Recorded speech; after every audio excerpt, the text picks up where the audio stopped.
Where should we start? Should we start with from the beginning chronologically? Let's skip anticipation because we all know we've been waiting for this thing forever. And let's just walk through the plot. Since Riker and Troy walked out of that holodeck. Oh God, was that the last episode of Star Trek? Yeah, Yep. It was. Okay. Wow. How times have changed. Yep. Okay, so walking through this thing, let's see. How did it open? Did it open with the Klingons? On the planet. No, it did open with the Klingons. Aha, I got you. Klingons giving the speech. Yeah, there was a war cry, a rallying cry. Make Kronos great again. It was. Cut it that was out. Very. Why? Oh no, it's too late. We don't edit this show. You're gonna have to deal with Eli. So with Klingons, they're gonna light the beacon. Yeah, well, they're unifying under Kahless. So I guess before they weren't unified, they were 24 kingdoms. I think we learned. That's right. earlier. The Klingon Empire is in disarray. Ah, yes, classic opening. It is a time of war in the Which Klingon is fun Empire. because, stories are more interesting when things are happening, and something's happening in the Klingon Empire, so that's good. It's not just, here's this big empire of people we hate. I guess one question is, I think they've implied it, but I don't know if that's going to be a whole long-running subplot of Klingon politics. Yeah, I think the one thing I got out of this episode is that this is going to be a long-running series with a lot of arcs that are slowly unfolding. This is definitely a modern TV show. House of Klingons.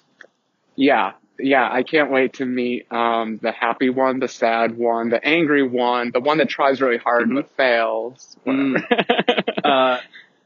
That one guy kind of hesitated at lighting the beacon. We have to assume that involves probably incinerating yourself. Which introduced the new character Vok, the albino Klingon. Yeah, I VOQ. assume he was just off to die, but I guess maybe not. Let's find out. We're getting ahead of ourselves. So now we end up on a planet. There's some dry planet. Yep. I guess they've lost the technology to dig wells, but they have old wells, so Starfleet's here to save the day. They can't dig wells as deep as a laser. Yeah, lasers. They're good. Technology. So in order to avoid the Prime Directive of interfering with a lower species, as long as they don't catch us doing it, it's okay. As long as they don't make contact. Oh, it's all about contact. Because it's not interference, spotted. It's contact. Right. Okay. There's probably something symbolic about that they solved a water shortage by shooting it, but I'm not going to think too hard about it. Yeah, and it was just one well on a very large planet, but okay. There are like thousands of those cocoon things. Maybe there's only like 50, and they all live right there. Okay, but in Star Trek B-plot terms, how is this B-plot? This isn't even the B-plot. This is like the F-plot, it's not there. This was like the cold open. Yeah, a cold open. This so compared to the Abrams cold opens. I mean, compared to the Abrams cold opens, it's not great. Oh, no? Okay. No running. The second Abrams cold open was like the best 10 minutes of Star Trek I've ever seen. It was great. Which one? They had the blue dudes in the red forest. Oh, yeah. Were they blue? They were blue? Or were Maybe they red white. also? Oh, they were white. Yeah. They were white. Yeah. They were cool. And the Enterprise coming up out of stuff, which they always like to show that. Yeah, we got that scene. It wasn't the Enterprise. Oh, it came down out of stuff, though. Yeah, but it was clouds. It was good. You got to change the direction, change it up a little. So that was a great scene. We have the commander and the captain. I'm going to split some hairs here and say that her little signal on the sand, gorgeous, of the logo, fantastic. The CBS logo in the sand. Ouch. It was terrible. That was the CBS logo? I didn't catch that. No, it was the Delta. Yeah. So the captain is showing she's still wily. I wasn't sure what that symbol was going to be, but I was like, oh God, I hope it's not that. I hope it's not that. And then it was. Oh, see, I'm not that smart. I thought it was going to say help. Or I thought maybe it would just be like a circle or something. Like a big X, yeah. But no, this is Starfleet. They're smarter than us. They can do better things. It's in the Starfleet manual. If you're out of contact on a planet, you walk in the shape of a big Starfleet logo, and they'll come get you.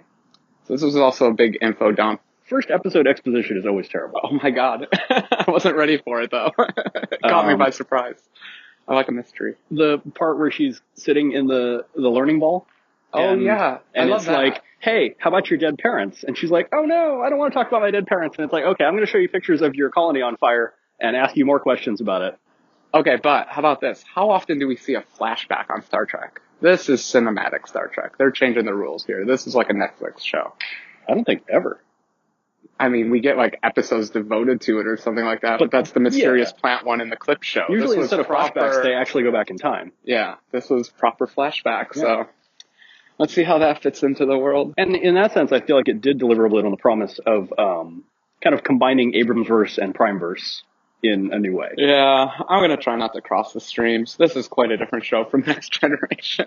Oh yeah. This isn't Let's Go Explore. This is a story. They're telling a Game of Thrones. If you want the Next here. Generation, go watch the Orville.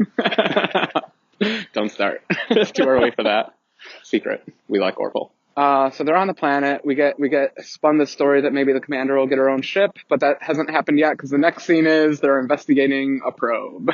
Love that. That's pure Star Trek. Also, let's circle back to her chances of getting her own ship now.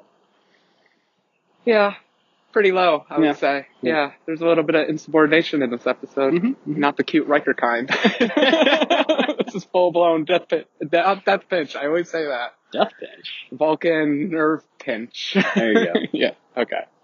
But before that, we have a gorgeous CGI rendering of a binary system, and the characters make note of how gorgeous the CGI is. But fine. It really did look good, so the artist did. It was a pretty good way to slip the date in. Oh, yeah. That was pretty good exposition. Was it? Monday, whatever. It was Monday. Yeah, we don't get days of the week that Monday, but I don't Star remember. Trek. It's good. I'm proud of that. Happy for that. I feel like a lot of this exposition could have been skipped. I feel like there's always a lot of pressure on them, probably from the studio, to make it make sense in the first episode. Yeah, okay. But this was just like telling how you feel. I am in awe of the Starfield. I just try to imagine Riker saying it. It's just not coming out. Janeway wouldn't say it. She'd be like, huh, it's nice. I could see maybe like Picard. Yeah, when he's a little drunk, when he's had his wine for the night and he's just doing his last bit of his shift. Yeah, I could see that. Getting a little poetic in his captain's log. Yeah. Older Picard, I guess, yeah. Okay, so what's going on? Sensors are malfunctioning. We have to send out our commander. Something is scrambling their optical sensors, which sounds like a cloaking device, but we're not using that term yet. Nope. And there's a little sparkly thing on the screen, and it might be a wormhole, but I called it. It's cloak Klingons. I called it. I mean, we know the Klingons are in this show. Klingons have cloaking devices. They find a cloaked thing. Okay, but we send out the commander because she's courageous, and the third officer, the science officer, who I think is hilarious, we need to talk more about him, is afraid of everything, and he's kind of hilarious for that, because I agree with him almost the entire time. They didn't send the captain, which is, that's nice. Sensible. Yeah, so it's weird. Yeah, it's not quite. I feel like, and I'm going to keep comparing it to the Next Generation, because that's what we do. I feel like maybe Geordi would have gone on that one. Yeah, but he would have had a cool shuttlecraft that he just improved to get through those rocks. Because, the rocks look dangerous, but I feel like Geordi could have gotten through. Alternately, Tom Paris. The Delta Flyer would have had no problem with that. Dax, yeah, she was a good pilot. Yeah, that's right. I forget about that. And I don't remember who was on Enterprise. Mayweather. Actually, Archer would probably do it. He was a hero.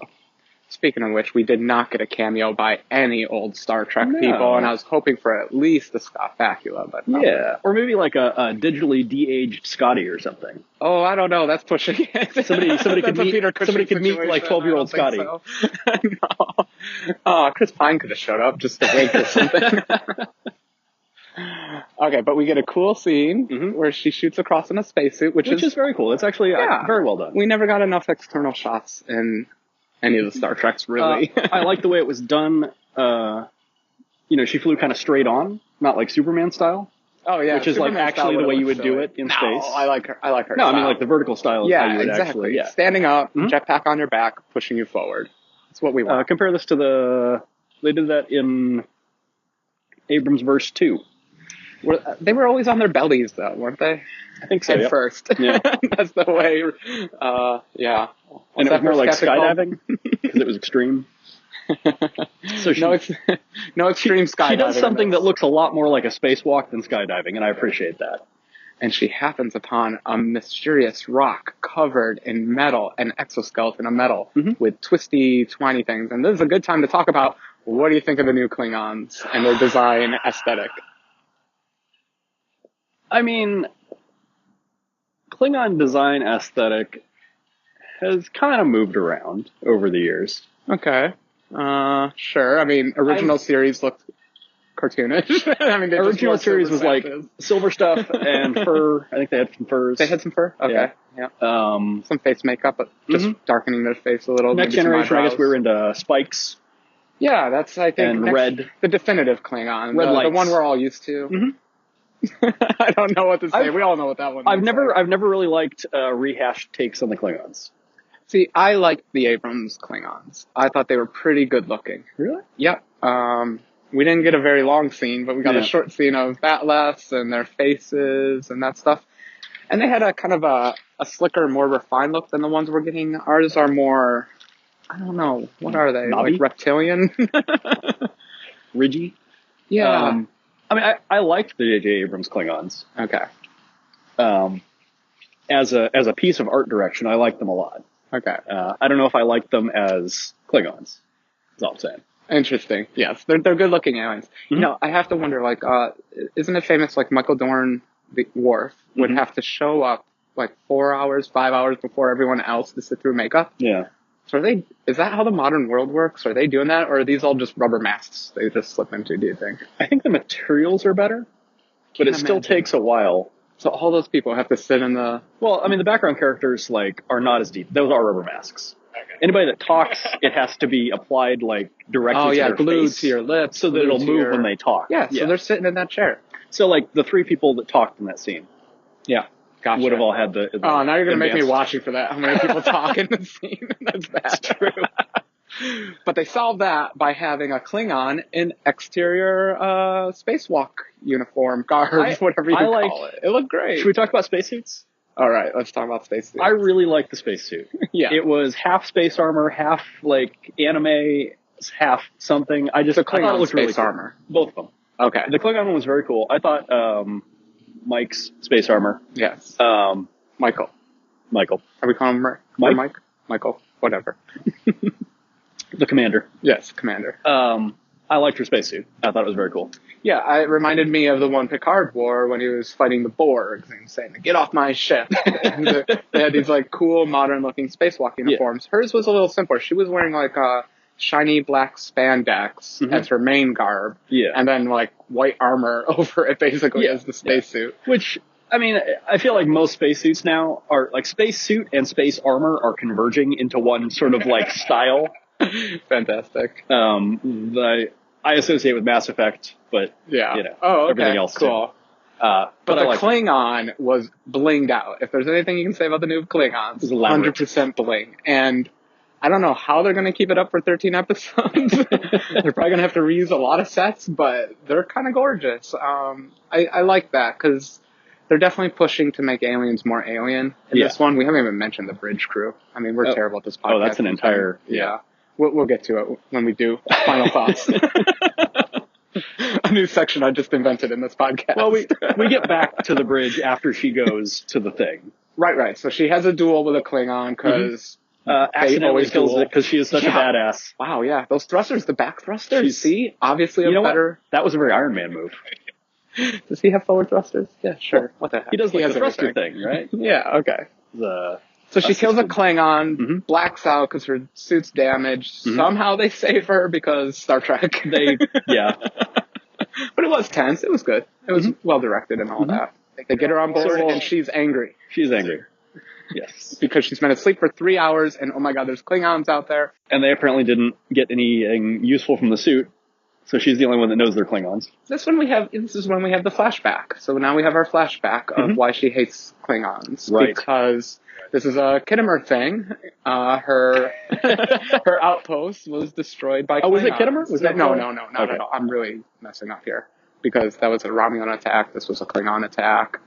Right. We don't know if her family was Starfleet yet. It's a little confusing, but somehow she got adopted by Vulcan. They said it was a Starfleet Vulcan science colony? Fascinating. Okay. But for whatever reason, she wasn't returned to Earth. She went back to Vulcan and got to go through Spock's training academy, which kind of looks awesome. I wish my whole apartment was a bunch of bubbles that I could sit in and be quizzed in all day. I think that would be... I mean, maybe not all day, but I would spend some time in the quiz bubble. The quiz bubble just seems kind of like a zen place, even though it's yelling at her. It's very high, very demanding. I mean, and the question is, was that a flashback or like a dream/flashback? 100% flashback. We're not that complicated in this show yet. We're establishing character here. In that case, I think we should discuss the ineffectiveness of asking students questions about their family's fiery death. Oh, I thought a lot about this during the scene, and what I decided was this is a smart computer. Like, it's just going to throw general questions at you to see, like, your sticky spots, and when it finds a sticky spot, maybe something you don't know or something you're sensitive about, that's when it starts jabbing you. Gotcha. You remember it asked Spock, how do you feel? And it just kept asking him, how do you feel? How do you feel? Yeah, these computers are mean. The Vulcans are mean people. I mean, I guess it's, that makes sense. It makes you mentally tough. It probes you. It's like, in the military, where they do the thing where they run for 24 hours and then, like, take a test, because you got to stay sharp. And who's her keeper? Sarek. Yeah. Good old Sarek. Spock's father. So I guess that's our returning character. It's Sarek. Is he the only one? Our link to the Prime Universe, is that what we're calling Prime Universe?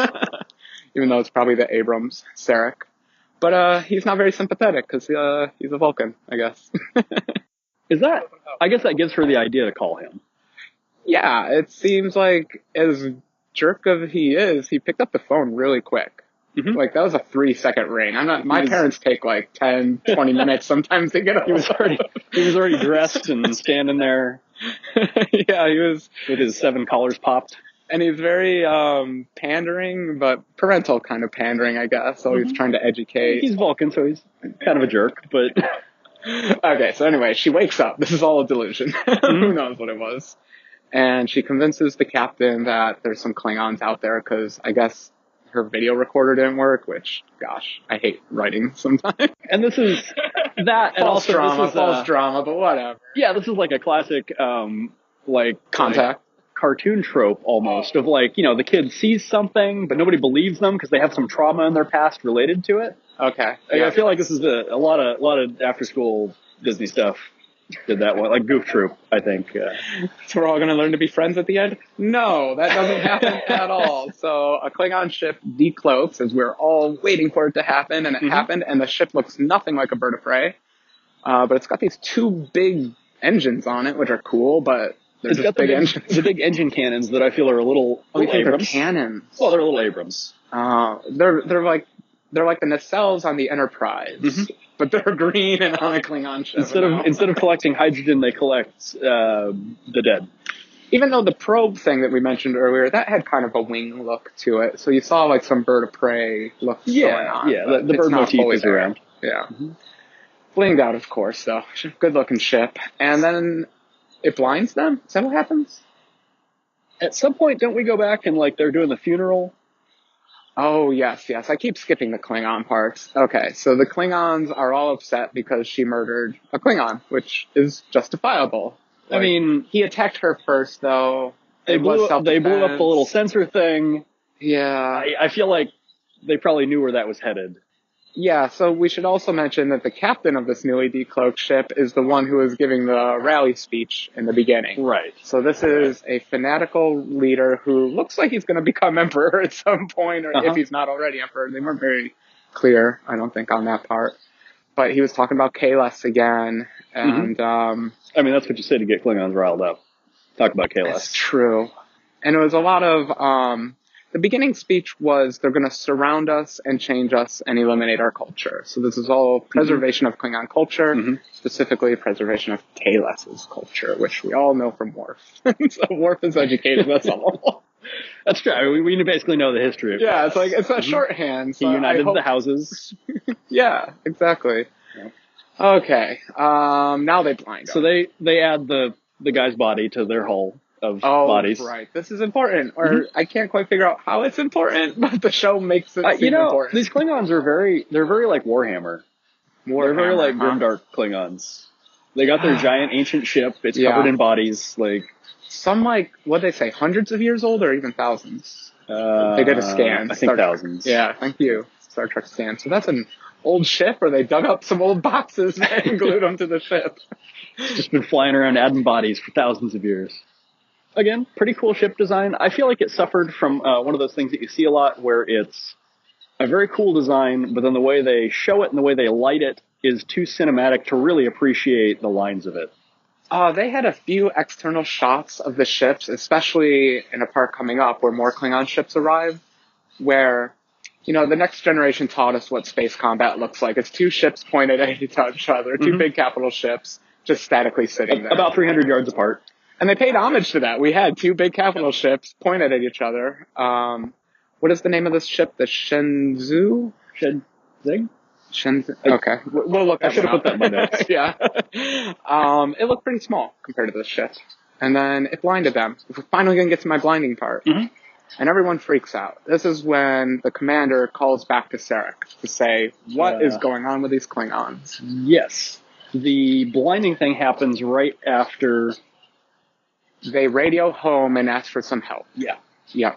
And they talk to... Even though it was an encrypted channel, I believe they said. Klingons. Admiral Space Ghost. Yeah. We get to meet generic Admiral Number 1. I kind of like the hologram effect. It's a little jerky in places, like it loses connectivity for a second. Did you notice that? It was a great effect. I liked it. Yeah. Normally they do that by trying to show like VHS noise in it, which makes no sense in the digital era. Like Star Wars. As we know, in the digital era, it just, it either works or it doesn't. And that's how it happened. It just skipped frames when it couldn't keep up. Exactly. It was great. Yeah. That was a good modern effect. Buffering. Even though I don't think in the Kirk timeline they quite had these sophisticated holograms, as they only got them in Deep Space Nine, but Times of War, et cetera, et cetera, et cetera. Maybe it's like video calling. I feel like it comes and goes in popularity. Oh, yeah. It's just the mode of the time. Got it. Mm-hmm. Yeah. Like it's considered really, really tacky in Kirk's time to holocall someone. So now the worst part of the episode begins. Sarek gives the absolute worst advice, but to his credit, he's like, look, I'm going to tell you this, but you should not take anything from this. This is probably not great advice. And his advice is, if you see a bully, punch him in the nose first, or something like that. Basically, and the idea is if you always take an offensive stance, after you die enough, they might come to respect you. I guess is probably how it played out with the Vulcans. And they come to an uneasy stance and just respect this nature, this upstanding nature of the Vulcans. But terrible advice to give this commander who, well, I don't know. I thought, but he had a point, I think, about it working for the Vulcans, because the Vulcans had a very different method of diplomacy than the Federation. Like they weren't expansionists like the Federation. Right. We saw that a lot in Enterprise. Of like they had relations with all these species, but it wasn't like active. They weren't threatening the Empire. They weren't going to try to colonize. Like they had achieved neutrality with as many other species as possible, and they were real happy with that. Yeah. Now, this is where it gets a little weird in character development. So this whole episode, we're told multiple times that this is a 7 years experienced first commander of a big ship. And she now acts like a hot-headed weirdo because she takes 100% to heart what Sarek told her just to use as mild advice. Yep. And demands of the captain that they fire on the Klingons first. Yes. So they go off and have a little discussion about that. This is a terrible character moment. Weren't you confused? I'm like, what the hell is she doing? Is she on drugs? Is she hopped up? A little over the line, maybe? A little. Oh my god, it was terrible. Yeah. I feel like the nerve pinching your captain should be saved for like, oh my gosh, when they're inhabited by an alien intelligence, or maybe on the holodeck for some reason, or, there are times where nerve pinching the captain is appropriate. She nerve pinched the captain. I don't know is this supposed to be like a sympathetic character that we're supposed to be sympathetic to as an audience, but then she acts completely wildly. I don't know if they're trying to do like a Frank Underwood thing where like they show him murdering a dog in the first scene. I was going to say, it actually reminded me a little bit of the first time they killed someone on House of Cards. Okay. And I was I guess that's this kind of show. So is she going to be a broken, sympathetic character, which I get as an archetype, but I don't know if I want that in my Star Trek, to be honest. I want an actual sympathetic character. To get into speculation, this is not the Discovery, so I think we know what the fate of this ship is. Yeah. And also everyone who has not had a significant speaking role so far. So probably, I'm going to speculate here, part of her character development might be, this was a really terrible decision, and that's what gets everyone killed. Okay. And then, like, from there, she'll kind of rebuild on, like, oh man, This is the first 10 minutes of Sisko's story, where everything he loved was lost, except for his boy at Wolf 359. Okay, so it could be that. It I could just be. don't know.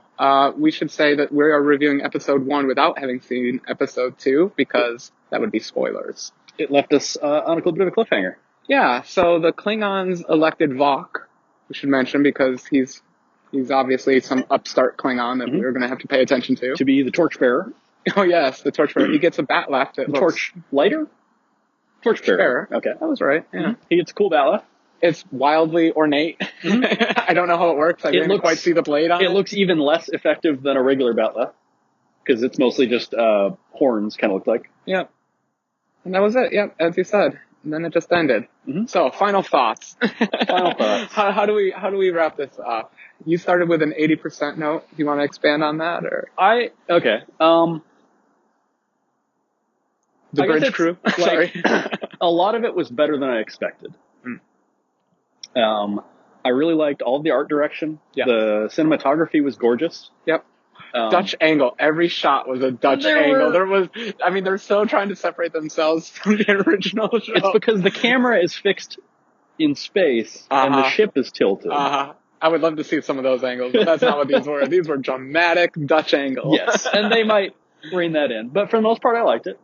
And I thought a lot of the dialogue was actually pretty good. Like, I would say the character-to-character dialogue was decent. It's when they monologued, which was kind of terrible for me. And again, that's back to, this is an issue with so many first episodes. They have like this checklist of backstory and exposition they need to get through. And so they're like, hey, we're going to wait until we're in the middle of a desert on a planet to recap why we're here and what this planet is about. Yeah. And also my career. I like you to, have a little faith in my ability to look at the scenery and make some guesses. But as you said, first episode, we won't judge it too harshly for that. But it will be annoying if they carry on these monologues. Which I assume they won't. I mean, a lot of exposition has always been done on Star Trek via the logs. Yeah, I like the log report. That was fine, even though it was sensationalist, as I said before. And the shot during that was great, too. Yeah. Nice CGI. They did great. Let's talk about the bridge crew real quick. We got Guy wearing super AirPods. We have computer... Cloud City Guy, let's call him. Cloud City Guy. We got Cloud City Guy. We have Daft Punk Guy, whose helmet actually said alert when it switched to red alert. That was one of my favorite parts. Hilarious. Did you notice when they switched to red alert, there was a little cancel button that appeared? Oh, that's smart. It's good UI. Wonder if he had to slide it. Okay, who else? The pilot and ops seem to be this guy and this girl. We don't know what they're doing. The girl does not... Does she have a line? I don't think she has any lines. Oh, and they had a few quick ones. I don't know. Well, we don't know their names yet, though, but hopefully they'll be around because they seem likable enough, I guess. Oh, who else is on that bridge? I feel like we're missing... Well, the science officer. We're missing a character or two, so I think they might end up getting slotted in here later. Yeah. They'll get their own monologue. Science officer, Doug Jones. Yeah. He's a great actor and has been in all kinds of stuff, and I'm really happy. The actor. I didn't know the actor. Doug Jones. Okay. Yeah, I met him at a convention once. Oh, no kidding. And he was a super cool guy. Very good. He was funny. Comic relief. He played the monster in, what was that Guillermo del Toro movie that was in, like, Spain? Pan's Labyrinth. Really? He played Pan. He was Pan. He was, Abe Sapien in Hellboy. Okay. Wow, this is deep catalog for me, but I'm glad you know. But he always does real heavy, like makeup heavy stuff. Okay, interesting. So that's a good role. You know for his him. voice and not his face. Ridiculously tall. Yeah. So he makes a funny click sound in his when he's worried. He clicks. He emotes really well, and he has really weird proportions. So I like him as an alien. That's fair. Yeah. Mm-hmm. I think he's going to be fun. I kind of like that he seems to have a personality already. Yeah, I hope they don't. Yeah, I think back to season 1 Voyager where they played the personalities really hard. Yeah. And then they back off. So I'm hoping his personality backs off a little. I can't stand him being constantly the defense scaredy cat, but. I also have some practical questions. Like, is he actually psychic? No, it was all metaphor that or is I sense death coming. That just means he's scared But he of everything. said that they were like, bred like livestock, but then he was like, but why would you breed your livestock to sense death coming? You would breed them to not see death coming. That would make them like a... That would be humane. That would make them like a... like a lapdog or something, maybe. How do you have a planet that only has 2 species on it and they both became humanoid sentient? No, it's 2 kinds of species. Oh, okay. technical stuff. I guess I got to read more books. Yeah, I'm not sure about the ecological science of not having a food chain. Yeah. But I'll ask somebody about that because I'm curious. Maybe they don't have plants. Just rocks and humanoids. I don't know how this place Two works. humanoids and a bunch of rocks. Very alien, obviously. But no, that seems like something you'd breed like a small dog for, maybe, like that they can sense illness, you know? Okay. Sure, like, but they ate them too, I thought. But no, they were diversified. I guess they said they served multiple roles, actually. Oh, okay. Well, that answers. And maybe we'll find out more about that. I'm sure we will in a monologue. Maybe we'll find out about his tragic backstory. I just can't wait to learn about Cloud City Guy. I'm curious. I'm curious if we'll ever see him again. He'll be back. He seemed nice too. I'm happy to have Star Trek back. Any final thoughts, Eli? I am also very happy to have Star Trek back. I feel like maybe this is early, but it seems like a worthy addition to Star Trek. Okay. I buy it. I'm still sticking with 80%. Campy, definitely not campy, but they're trying hard. Just for this episode, 80%. 80%. Fantastic. All right. Till next time, which will probably be pretty soon because I think there's 2 episodes out. Yep. We'll be back. Thanks for listening. Bye.